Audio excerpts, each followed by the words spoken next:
जी चले मथुरा वृंदावन। और मथुरा वृंदावन से पंडित जी जब अपने गांव में कथा सीख के आए तो पंडित जी कहने लगे, ऐसा करो भैया, हमने सारा जीवन मथुरा वृंदावन में गुजार दिया, तो भैया अपने गांव में कभी कथा नहीं हुई है, एक कथा करा लो। तो गांव के सभी किसान लोग इकट्ठे हो गए। सब किसान व्यक्ति थे। पंडित जी से कहने लगे, पंडित जी देखो, हम तो भला एक किसान हैं और कथा कराना कोई छोटी बात थोड़ी नहीं है। अरे कथा कराएंगे तो खर्चा भी बहुत होगा। पंडित जी कहने लगे, हमें तो लग रहा है कि सारा जीवन मैंने कथा सीखने में लगा दिया, लेकिन कथा तो हमसे कोई करा ही नहीं रहा। किसान भैया कहने लगे, पंडित जी तुम परेशान मत हो, लेकिन हम तुम्हें एक उपाय बता रहे हैं। बोले क्या? अरे गांव से बाहर जो प्रधान जी रहते ना, उनके पास में धन भी बहुत है और हर साल हर वर्ष प्रधानी उन्हीं के पास में रहती है। और पंडित जी तुम उनके पास चले जाओ, तुम्हारी कथा भी हो जाएगी और तुम्हें पैसे भी मिल जाएंगे। पंडित जी ने पोशी पत्र अपने सर पर रख के और प्रधान जी के दरवाजे पहुंच गए। और प्रधान जी ने आता हुआ पंडित जी को देखा, बड़ा आदर सत्कार, बड़ा सम्मान किया। आइए पंडित जी, अरे बड़े दिनों के बाद में आए हो, और बताओ हाल चाल ठीक है?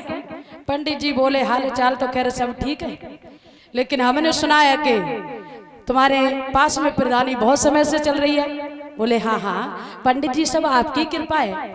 अच्छा तो ऐसा करो, धन बहुत कमा लिया है, ऐसा करो आपके दरवाजे कभी भगवान की कथा नहीं हुई है और तुम्हारे पास धन की भी कमी नहीं है, तो प्रधान जी ये बहुत अच्छा अवसर मिला है आपको। ऐसा करो आप अपने दरवाजे एक कथा करा लो।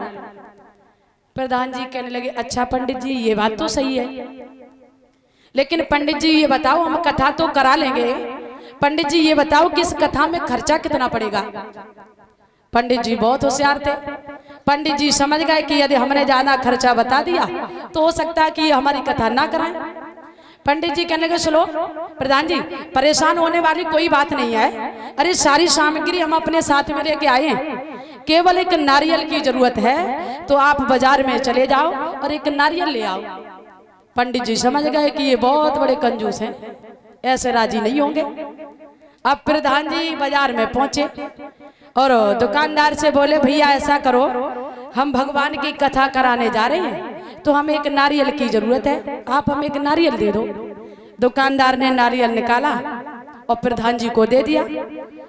अब प्रधान जी उस नारियल को लेके खड़े तो हो गए, लेकिन अंदर से आत्मा ये गुआ नहीं दे रहे कि पैसे निकालें और दुकानदार को दे दे। प्रधान जी खड़े रहे, कहने लगे, भैया ये बताओ, आपने हमें नारियल तो दे दिया, लेकिन इस नारियल की कीमत क्या है? बोले, इस नारियल की कीमत मात्र 5 रुपए है।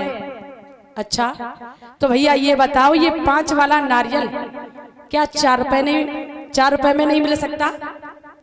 दुकानदार बड़ा सीधा साधा, बड़ा भोला भाला था। कहने लगा, प्रधान जी देखो, 5 वाला नारियल यदि आपको 4 रुपए में देंगे तो हमें बहुत घाटा हो जाएगा, इसलिए हम आपको एक उपाय बता रहे हैं। बोले क्या? कि जब आप आगे बढ़ोगे हमारी दुकान से, तो हमारी दुकान से आगे एक छोटी दुकान आपको और मिलेगी, वहां पर आपको ये 4 वाला, ये 5 वाला जो नारियल है, वहां पर आपको 3 रुपए में मिल जाएगा। अब तो प्रधान जी को लालच हो गया, अरे कहाँ 5 वाला नारियल वहां 3 रुपए का मिलेगा, बिगर कहे 2 रुपए टूट रहे। कहने लगे, ये बात तो अच्छी है। अब प्रधान जी ने उस दुकान को छोड़ा, फिर पहुंच गए, फिर नारियल हाथ में लिया, पूछने लगे, भैया इस नारियल की कीमत क्या है? बोले, इस नारियल की कीमत मात्र 3 रुपए है। प्रधान जी खड़े रहे, नहीं हिम्मत ने काम किया कि 3 रुपए निकाले और दुकानदार को दे दे। कहने लगे, भैया ये बताओ, ये 3 वाला नारियल क्या 2 रुपए में नहीं मिल सकता? दुकानदार कहने लगा, प्रधान जी हमारी दुकान पे तो खैर नहीं मिलेगा, लेकिन हमसे आगे जो छोटी दुकान दिखाई दे रही है उस पे जरूर मिल जाएगा।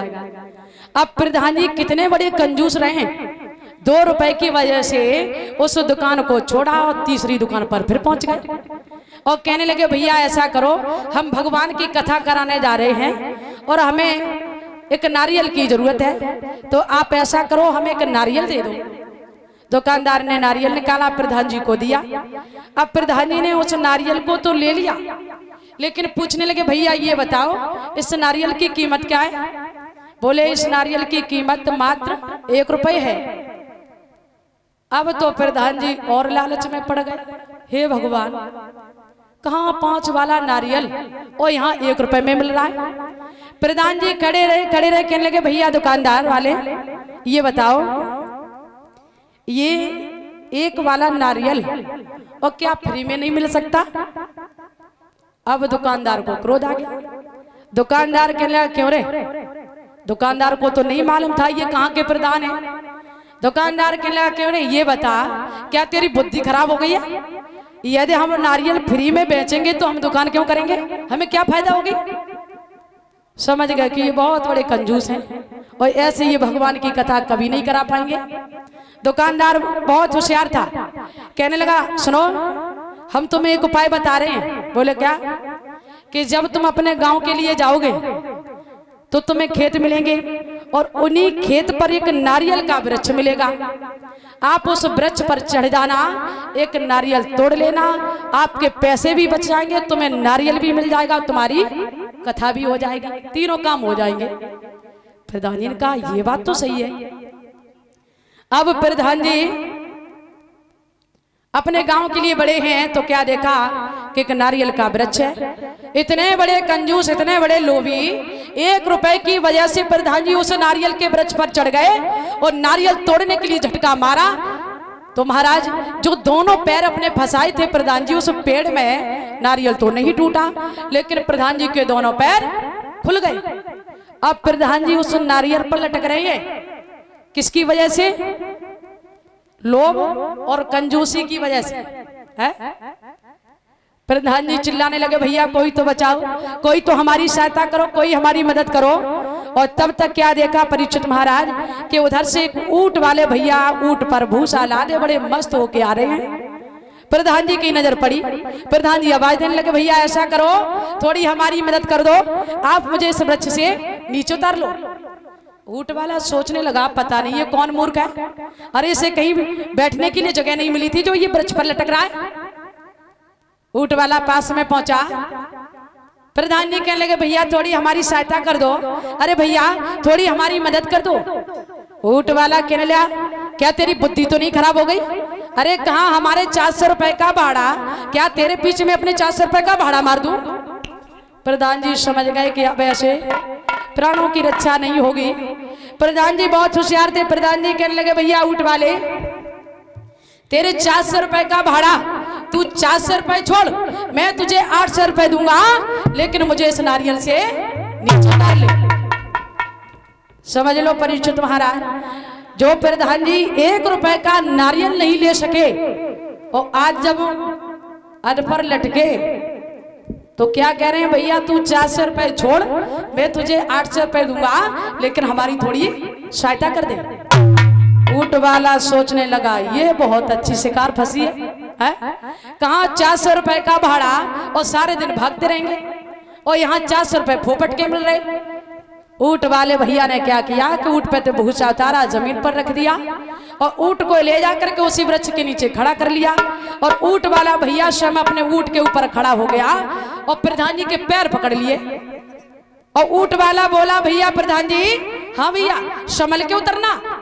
और तब तक क्या हुआ कि ऊंट ने देखी आगे बड़ी सुंदर हरी भरी घास खड़ी है, तो जो ऊंट था ऊंट वहां से चल बसा। अब ऊंट वाला भैया प्रधान जी के पैर पकड़े लटक रहा है। प्रधान जी कहने लगे क्यों रे, तू ये बता तू हमें बचाने आया है या मरवाने है? इससे तो पहले ही ठीक थे है? तो भला कब तक वो नारियल उस वजन को सहन कर पाता? कुछ देर के बाद में गंटर हिलने लगा नारियल का। अब ऊंट वाला भैया प्रधान जी से बोला भैया तुम मुझे 800 रुपए दो रहे थे, 800 रुपए तो छोड़ो, हम तुम्हें 1600 रुपए देंगे, लेकिन इस नारियल को मत छोड़ना नहीं तो मर जाएंगे है?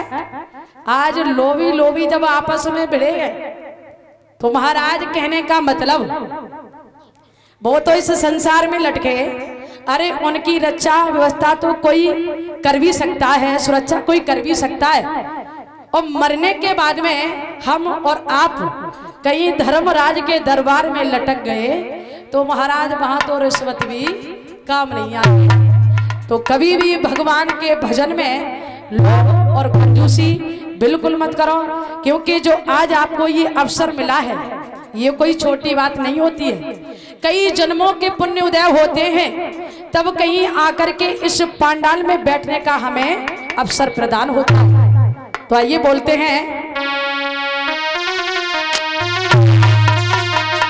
तो इसलिए बताया,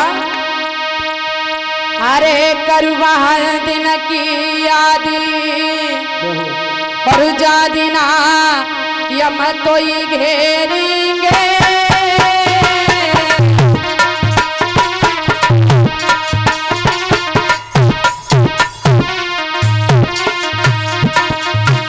तेरी तीन पाँच नहीं चले संगू घर पाले छोड़ेंगे, भैया तीन पाँच नहीं चले संगू घर पाले छोड़ेंगे।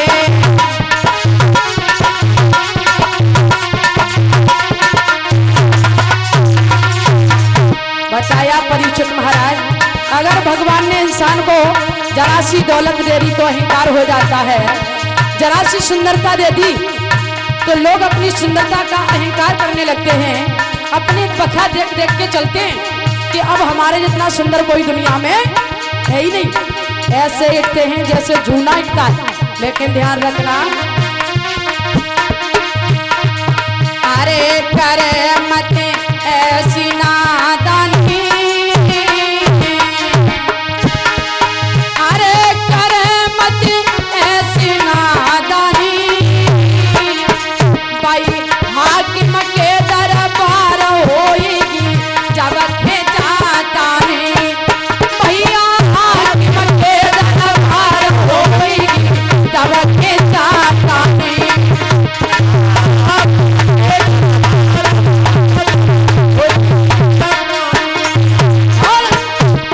अरे फसक तेरी सवई निकली जाएगी,